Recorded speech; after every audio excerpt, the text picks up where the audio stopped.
Ang kwento ng bulalakaw na naligaw isang gabi sa baryo Maligaya habang ang lahat ay mahimbing na natutulog, isang bulalakaw ang biglang bumagsak sa gitna ng palengke.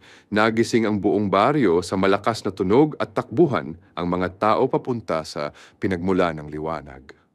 Pagdating nila, nakita nila ang isang maliit na bulalakaw na parang may mukha at mukhang nahihilo. Napakamot ito ng ulo at nagsalita, "Ay naku! Akala ko planetang Mars na ito, palengke pala!" Napatingin ang lahat sa isa't isa. "Nagsasalita ang bulalakaw!" Sigaw ng isang matanda. Napahagikik ang bulalakaw. "Siyempre, pero hindi talaga ako dapat dito babagsak. Mali ang tinype kong coordinates sa space GPS ko." Tawanan ang lahat. "Eh, anong gagawin mo ngayon?" Tanong ng punong baryo. Napaisip ang bulalakaw at biglang napangiti. "Baka pwede muna akong magtinda ng isaw habang naghihintay ng sundo mula sa kalawakan." Mula noon, naging sikat ang tindahan ni Bulalakaw.